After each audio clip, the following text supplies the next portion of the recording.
Take one heiress and fashion muse, throw in a legendary producer, add smatterings of glam references and an all-star band, and what do you get? Why, it's Daphne. By direct descent of 18th-century Irish brewer Arthur Guinness and former muse to Alexander McQueen and Isabella, the designer-turned-singer-songwriter is back with her latest offering, which follows 2016's critically acclaimed debut Optimist in Black. Recorded almost entirely live to analog tape, it's a record that wears its retro influences on its sleeve, with wah-wah guitars, proggy swirls, and Phil Spector beats circling around Guinness' smoky-rich vocal takedowns. As Visconti says, this second album is glam. We were channeling Mark Bolan and T-Rex, whom I produced in the 70s, and yet she made that sound her own. Daphne is one of the most prolific writers I've ever worked with. She has so much to say, backed by members of Thin Lizzy, Generation X and Roxy Music. It's a bona fide rock and roll cut with unflinching honesty at the heart of it. It's the closest thing I can get to a memoir without making people I know very cross indeed. It's all there: love, hate, nervous breakdowns, Guinness says. Here, she tells us more about how the album came together, her early opera years, plus what's in store next. What was the thinking behind Daphne? Tony Visconti has said that I'm very good at writing a song in no key.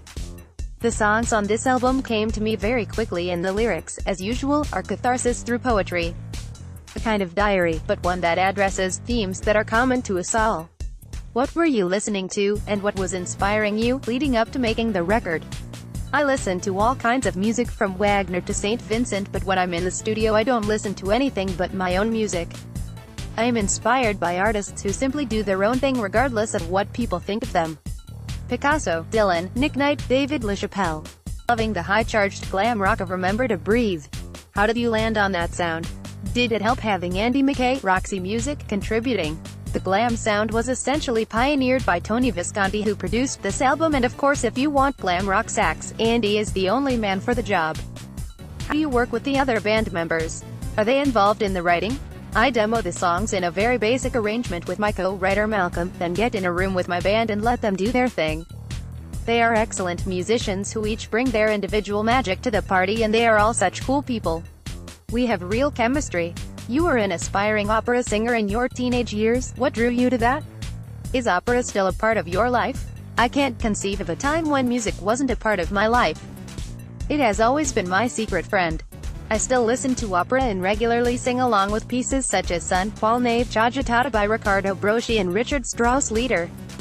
It's a great exercise for the vocal cords and good for the mental discipline of singing, but it's very different to rock and roll, obviously. What I do with my writing is try to match a word to a note in a poetic and honest way and to inhabit the song, so in that respect there is a similarity. Classical music was the rock and roll of its day. This is your second collaboration with Tony Visconti. What's it like working together? Tony is a real genius. He has a constant curiosity married with the most astonishing mastery of the technical aspects of recording, as well as an encyclopedic knowledge of musical history. He also has a great sense of humor, which is essential in the studio. His string arrangements are truly sublime. How does fashion inform your music? Do you write with an aesthetic in mind? Fashion, poetry, painting, songwriting. They are all different strands of the same thing, and I simultaneously conceive these things in a multifaceted way. I know what I am aiming for, and in the process I feel my way through. The aesthetic is what it is. What's the biggest thing you've learned about yourself as an artist since making the decision to record an album? How much I still have to learn.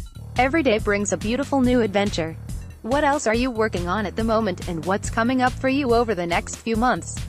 I am releasing the album with a mini sci-fi movie for the song 5 Planets, which I made with my longtime friend and collaborator Nick Knight. Nick is a visionary. I have also been working with art couple The Fashions on films and sculptures to accompany the album. The films feature outfits by Iris Van Herpen, Gareth Pugh, as well as my own creations. I am constantly experimenting and combining my twin worlds of sound and vision. New single Riot is out now. Photo.